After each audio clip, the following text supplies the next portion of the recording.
Chapter 21. Morning. Roo and the roosters crow. The sky was a stone, hollowed underneath, hard, pure white, hot. A lid locked over the whole earth. Never before had the sky been so white. Never before had it turned the heat back onto the earth with such ferocity. Neither pink nor blue, neither soft nor kindly, but white, hard and hot this sky, and angry. A hissing sound seemed to come from all around the horizon, where the stone lid trembled and heat escaped like steam. There was no sun. The sky was a sun, and this day did not dawn. It hit the earth with a fury. It struck every animal in the face. It woke each one with pain and with the sound of hissing. Children stumbled and could not stand. Mothers and fathers found that their legs were sluggish. When they reached to help their children, it was with a maddening slow motion that they reached. Everyone's thoughts turned onto himself, and he wished for one cool drop of water to loosen his thick, sticky tongue. The animals began to moan, and would have moaned forever like the sick, except that a thought crept into their minds. They said, "Where is Chanticleer?" Now their eyes began to peel open in spite of the white light. They looked up on the wall which went all the way around them. They said, "Where is Chanticleer? Have you seen Chanticleer? Did he crow the morning lauds? We haven't heard him crow." They stood up on their shaky legs to look around. The children who did not open their eyes felt their parents' bodies move and depart, and they began to whimper. But the parents looked closely at the wall, and they did not see Chanticleer at the top of it. Some thought that they could remember Chanticleer's crowing in the night, but they were not sure, and no one had heard him crow since the morning began. Close to panic, they said, "Where is Chanticleer?" And then someone said, "He left us!" Again the animals stared wildly at the wall. It was true. Chanticleer was not on the wall. The deer shuddered and stamped their feet. The rabbits sat up straight and froze at the thought. The heat was heavy on them all. They trembled. Someone else said, "He left us! He escaped in the night! He saved himself and left us to die!" The animals began to walk around aimlessly, sweating. They shook their heads against the dismal, universal hissing. Oh God, the livid sky! Then someone lost all patience. "Traitor!" he cried. Immediately John Wesley Weasel screamed, "No!" He was running, dodging through the crowd, trying to force his way up to the wall. He would say something, if he could get somewhere to say it. "He betrayed us! He locked us in! He called it a fortress, but it's a prison!" "No! Yes, no!" John Wesley cried, darting, scrambling, driving for every snatch of open space he could see in the crowd. Who said these things about the rooster? Was an ass! John W. would find him, would bite the tendon in his heel, would bring him down and shut him up. Was an ass! If only John Wesley could get near him to see. All of the sweating animals moaned, "A prison!" They began to surge toward the wall. John Wesley was lost. Why did the wild turkeys go first up the wall? Had panic pierced their ears? Did they run on their own? Or were they driven, helpless foam before a groaning sea? The wild turkeys fumbled up the inside of the wall, falling and rolling and rising again. When they reached the very top of the wall, they suddenly began to shriek in mortal terror. They turned around, tried to fight against the coming crowd, but it was useless. The animals no longer knew them. The wild turkeys wanted desperately to be back inside the camp again, but who would let them? Then the turkeys went mad. They whirled around, jittering hideously and screaming. This is what the animals did see, for the turkeys were wrapped in serpents. Glistening, deadly vipers entangled their legs and gripped them at the throats, coiled their bodies, and waited a teasing moment before the bite. The entire camp of animals fell into a ghastly silence, watching the sad dance on the top of the wall. And then the turkeys threw back their heads and they died, making a gargling sound in their throats before absolute silence. There was no sound but the hissing, basilisks hissing. The dead bodies fell out of sight over the wall, but 2 of the turkeys happened to fall inward. They tumbled into the camp. The serpents, with burning, lurid eyes, slithered off the dead, and the animals, with wild, staring eyes, made room for them, backed and backed away. These serpents put their heads up so that as much of their slick bodies stood up off the ground as crawled on it, and they drew away from the 2 dead turkeys. They fanned out in several directions, approached the staring animals, crawled slowly, their damp bodies dimpled with light and making wrinkles, their eyes burning a mordant fire, their heads high and proud like little kings, their mouths grinning and hissing. But the animals stood mute and could not move. Neither could they tear their eyes from the basilisks. Suddenly, Chanticleer crowed from the top of the coop. The serpents stopped and twisted their heads, looking. Chanticleer crowed again, mightily, dangerously, purely.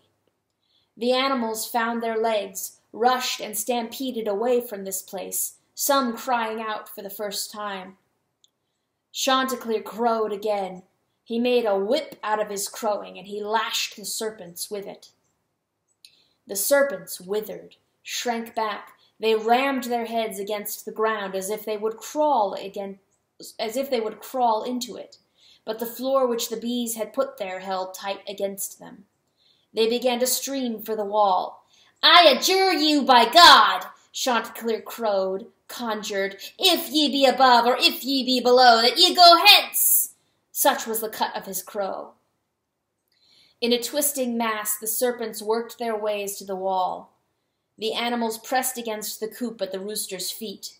"I adjure you by the most great name, go hence! If ye be obedient, go hence! If ye be disobedient, die, die, die!" Up and over the wall they crawled, and then none could see them but Chanticleer, for he was on top of the coop. Roosters crow, confusion, the dun cow had said. Chanticleer had just practiced the 3rd category of his crowing, new learned. The occasional crows and the canonical crows were nothing now. These were the crows potens. Up and over the wall, however, they all crawled, but one. This one serpent had burrowed deep into the bowels of the turkey which it had killed, and was well hidden. This serpent hid inside of the magnificent ocelota. This serpent was still inside the camp. "In God's name," Chanticleer spat at the animals, huddled so tightly around his coop, "what is the matter with you? Didn't you hear me yesterday? Did you forget everything?" The animals put their heads down and stood still, trembling. In the doorway of the coop stood 3 figures apart. John Wesley Weasel and Mundocani, both of them out of breath, and the Lord Russell the fox with a grotesque and painfully swollen muzzle. Behind them was a huge pile of rue. Failing everything else before, John Wesley had leaped the wall and shot into the forest to find Chanticleer. At his warning, Mundocani had carried the rooster back into the camp with an amazing speed. "God give the lot of you brains!" cried Chanticleer, "or not one of you will be left alive. Did you suppose the wall was a joke? Do you think I laugh at you with what I do? I knew the serpents were out there." Chanticleer stared at his animals, furious. Almost to himself, he said, "We are going to fight an enemy, but first we will deliver ourselves into their hands." Then he shouted, "You invited them into this camp. Do you know that? Not just by climbing the wall, not just by making doorways of your bellies, but by your faithlessness. Warriors? Warriors? Rabble and children, the whole lot. If you don't believe in what I say, if you don't hold together, there will be slaughter. Who wants to go home now? Get out! Get away from me!" Chanticleer cried, and immediately he was ashamed of his outburst. This was a difficult moment for the rooster. He glanced at the turkeys, already dead, at the animals, already humiliated, pawing the ground, and he felt that he had gone too far in his anger. A moment to control himself, and then, in a quieter voice, he commanded that every child, and every mother of children, be moved to a special place toward the north of the camp. Then, while that was being done, Chanticleer took himself into the coop and stood facing a blank wall for a full 10 minutes. Not a hen disturbed him. "The roux," he said finally to Pertolote, even before he had turned to look at her. And when he did turn, it could be seen that his face was calm. "Rub roux everywhere, around the place of the mothers and children. Make a closed circle of it, but see that you keep enough back. Every warrior should also be smeared with the stuff. Every warrior should stink of it." And then he went outside. "Roux," she said, "protection." The serpents had been able to approach the camp wall without notice that morning simply because the guards, the foxes, had been no longer on watch, and there had been none to cry warning. When the dun cow had left him, when the white morning had just begun to break, Chanticleer had seen an appalling sight. He had seen the basilisks begin to break water at the river's edge, to blacken the beach, thousands upon thousands, wriggling and creeping into the plain. Chanticleer had leaped to the wall, prepared to rouse the camp and to bring Russell back, but first he saw a marvel. Every tree, every bush upon the plain was withering and falling sere before the basilisks, every bush except one. This bush they avoided. "Russell!" Chanticleer had cried. Immediately the fox shot from that bush and began to run for the wall. The bush withered in an instant, but Russell the serpents did not yet attack. And Russell, against all sensible principle, opened his mouth and snapped at them. He caught 3 serpents in the middle of their backs and kept running. They writhed around his snout, and he stumbled a bit and fell into the trench at Chanticleer's feet. But he bit them, and they died. It was when Chanticleer helped the fox, stunned with pain and swelling frightfully around his nose, that the rooster noticed the bitter smell of roux, which cloaked his guard.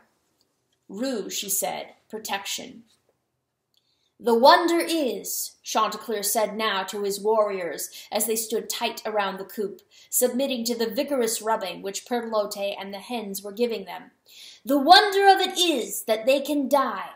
Know that. Repeat it to yourselves. Believe it. Never, never let their strange shapes cloud your minds or persuade you otherwise. They are vulnerable. They can die." Chanticleer was making his last preparing speech before he sent his warriors over the wall. He began in a low, intense voice to scourge his warriors.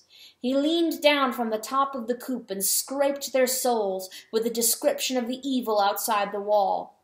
Not the basilisks alone he described, but evil, evil itself and what it can do.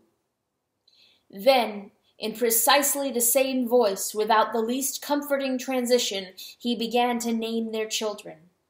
The contrast was tormenting. It produced, without the word ever being spoken, the word death in every heart. The warriors, great and small, with many teeth and few, began to cast eyes toward the wall.